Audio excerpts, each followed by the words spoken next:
જેના ઘરમાં આંગણામાં ગાય બાંધેલી હશે ને, જેને ઘરની ખેતી હશે ને, એ જ સ્વસ્થ રહી શકશે. બાકી તમે કોઈ સ્વસ્થ રહી જ નહીં શકો. તમે એમ ધારો છો તમે પૈસા તમારા માટે ભેગા કરો છો, 25 લાખ ને 50 લાખ ને 50 કરોડની એફડીઓ કરાવો છો. તમે વિચારો છો તમારા માટે કમાવો છો? નહીં, તમે તમારા માટે કમાતા જ નથી. તમે કમાઈ રહ્યા છો ડોક્ટરો માટે. આપણે બધા જ રાત દિવસ દોડી રહ્યા છીએ. આપણે કોના દીકરા થઈ ગયા? હવે ડોક્ટરના દીકરા. આપણે બધા ડોક્ટરો માટે જ કમાઈ રહ્યા છીએ. એટલી ગંભીર બીમારીઓ, નાના નાના બાળકોને કેવી કેવી બીમારીઓ થઈ રહી છે. એટેક 13 વર્ષના છોકરાને એટેક રાજકોટમાં આવી. આટલી બધી બીમારીઓ ક્યાંથી આવી? જેને જુઓ તેની નસો બ્લોકેજ જ છે. તમે રિપોર્ટ કરાવો, તમારી લગભગ અડધા શ્રોતાઓની નસો બ્લોકેજ જ હશે. એમ કહેશે કે ભાઈ કોકની 98% બ્લોકેજ છે ને કોક 95% બ્લોકેજ છે. આનું કારણ શું?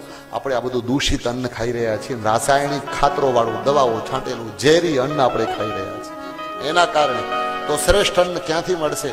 અહીંયા વશિષ્ઠ મહારાજ કહે છે, અન્નમ હિ પરમમ ગાવ.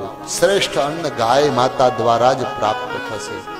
જે ખેતરમાં ગૌ માતાના ગૌમૂત્રનો ઉપયોગ થતો હોય, જે વાડીમાં ગાયનું છાણ વાપરવામાં આવતું હોય, અને જ્યાં કોઈ પણ પ્રકારનું રાસાયણિક ખાતર ન નાખવામાં આવતું હોય, એવો અન્ન ગ્રહણ કરવાનો આગ્રહ રાખો. સારું ખાઓ તમે.